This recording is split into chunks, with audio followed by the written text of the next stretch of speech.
Hello, নমস্কার নমস্কার। অমিত শাহ বলতেছিলাম। অমিত শাহ, আপনি কে বলছেন? হ্যালো, খুব চাপের মধ্যে আছি। ইন্ডিয়ান এই যে শালার এই স্টুডেন্টরা এগুলা প্রোটেস্ট করতেছে, সিট মিট সব গরম, মনে হয় পদত্যাগ করতেই হয়। হ্যালো, আমি রাহুল গান্ধী বলতেছিলাম। বেটা, তোদের অবস্থা খারাপ হবে। দাঁড়া, তোরা যে কাজ করছিস না, এটার পরিণতি অনেক ভয়াবহ হবে। তোরা তো কোনো জায়গায় গিয়ে থাকতে পারবি না, হাসিনা যেভাবে আছে। আরে পদবি কোথায় যায়? তোমার মতো রাহুল গান্ধী সেদিন আন্দোলনে আসছিল, দেখো নাই পুলিশে কিভাবে ধরছিল তোমারে? তোমার গোষ্ঠী পর্যন্ত সাফ করে দিছিল। হ্যাঁ, তোমার বোন সহ সব কটারে আটক কইরা 3-4 ঘন্টা স্টেডিয়ামে বন্ধ রাখছিলাম। কেমন লাগছে? সমস্যা নাই, এতে আমাদের সম্মান যায় নাই, উল্টা আমাদের সম্মান বেড়েছে মানুষের কাছে। মানুষ এটা দেখেছে কে কোন কর্ম করে, কে স্টুডেন্টদের পাশে আছে আর কে স্টুডেন্টদের ক্ষতি করতেছে। এটা একটা ভালো দিক। ভালো দিক করলে আর স্টুডেন্টদের পাশে খাড়া হলে কি রাহুল গান্ধী ক্ষমতায় এসে বসতে পারবে? কখনোই না। অমিত শাহ হয়ে আজকে আমি একটা কথা বলি, মন দিয়ে শোনো। রাহুল গান্ধী, নরেন্দ্র মোদী যে সিটে বসেছে, এ সিট কখনো ছাড়বে না। এরকম করে অনেক কথা বলেছিল হাসিনা বাংলাদেশের মধ্যে। উনিও কিন্তু সিট ছাড়তে বাধ্য হয়েছেন। শেষে পালিয়ে গিয়ে জঙ্গলে গিয়ে প্লেনে চইরা দিল্লিতে এসে বসে আছেন এখনো পর্যন্ত। আপনারাও সেম কথা বলতেছেন, খবর খারাপ আছে। স্টুডেন্টরা কিচ্ছু করতে পারবে না। আরে পেপার লিক হয়েছে, তাতে কি হয়েছে? যে পেপার লিক করছে তাকে জেলখানায় বসে চা খাওয়াচ্ছি, ড্রিঙ্ক করাচ্ছি, আরো কত কি করাচ্ছি। সে রাজার হালে বসে আছে, আর তোমরা বাইরে গিয়ে প্রোটেস্ট করো, বুঝো নাই?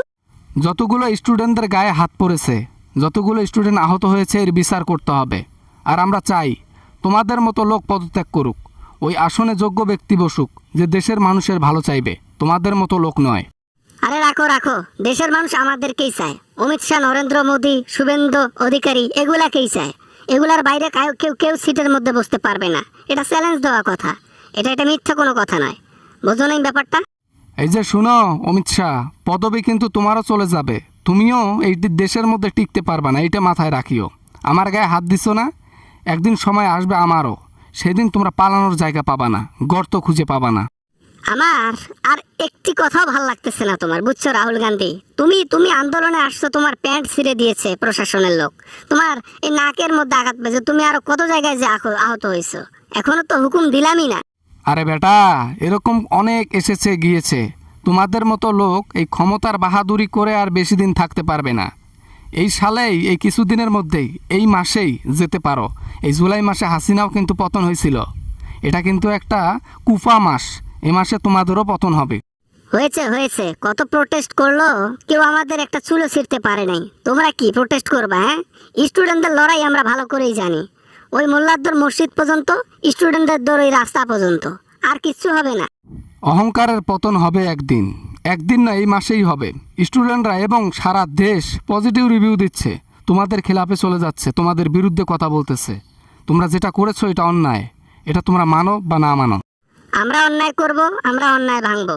আইন আমরাই চালাই, আমরাই সবকিছু করি। দেশের মধ্যে ক্ষমতাবান ব্যক্তি আমরাই। আমরা যা করব তাই। দেশের পাবলিক শুধু পুতুল। আমরা যেমনি নাচাবো, দেশের পাবলিক তেমনি নাচবে। তাই নাকি? হ্যাঁ, যেমনি নাচবা? এজন্য তোমার পিছন গরম হয়ে গিয়েছে। তোমরা ওই গণভবনে থাকতে পারতেছো না, তোমরা এখন দৌড়ে ছুটে বেড়াচ্ছ আশ্রয়ের জন্য। এটা তোমরা মুখে না বললেও বোঝা যাচ্ছে। বাবা না, মানে রাহুল গান্ধী, এই যে তুমি কিন্তু মনের কথা বেশি ধরতেছো। রাইখা দিলাম ফোন, রাইখা দিলাম, আর কথা না বলি।